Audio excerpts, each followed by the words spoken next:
And I want to kind of talk about that, about this prison industrial complex and what are some of the things that are going on. Yeah, it's sad, really, because it kind of points. You were talking earlier in the show about the fact that a lot of people hate America, and I think hypocrisy is one of the main reasons why people get angry.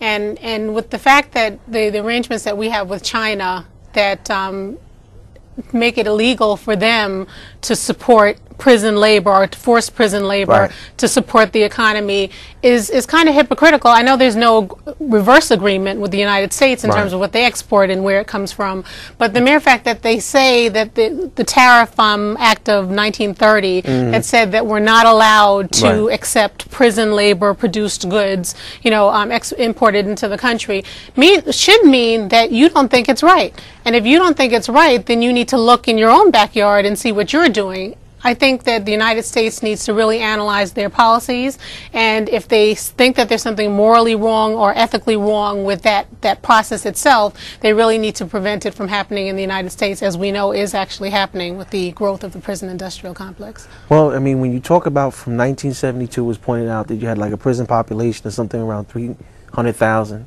and then you go maybe 10 years down the road, it jumps to 1 million, and then all of a sudden it jumps to 2 million people. And when you look at the total number of people in the world that are in prison, the United States has 25% of the world, 25% of the people that are in prison in the world in the United States, and yet they only make up 5% of the world's population. I mean, they have more people in prison in this country than they do in China, which has 5 times the population of this country, as was pointed out in the article.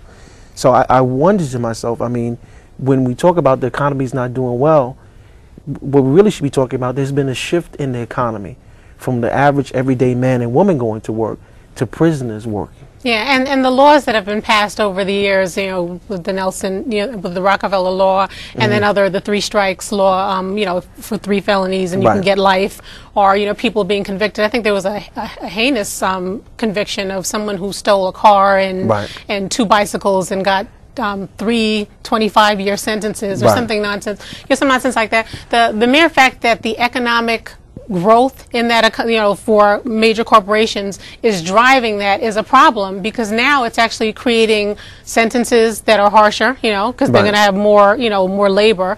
It's also having them extend sentences, you know, existing sentences, or punishment, you know, I guess if someone fights in jail or something like that and they decide to add some more time onto you, it's actually extending that as well, all for the purpose of economic, you know, exploitation.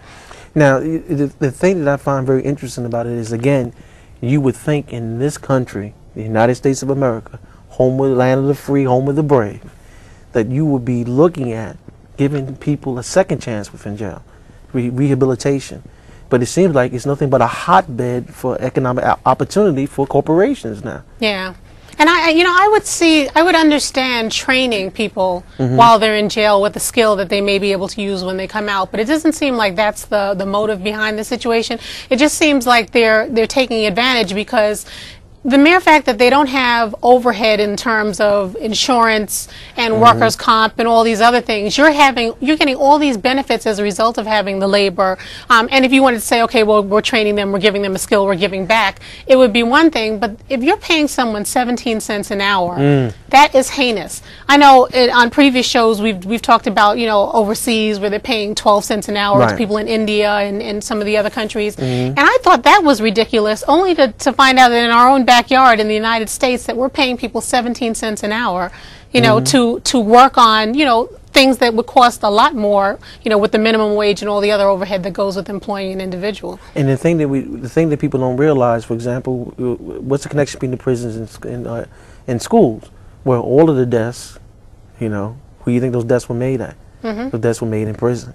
A lot of the supplies and things that are in the educational system are made in the prison. The beds, all the different things like that are made in the prisons. And there is a hidden economy that is attached to prisons that people don't realize. Remember apartheid and how we were outraged about that, how people were being mistreated and misused?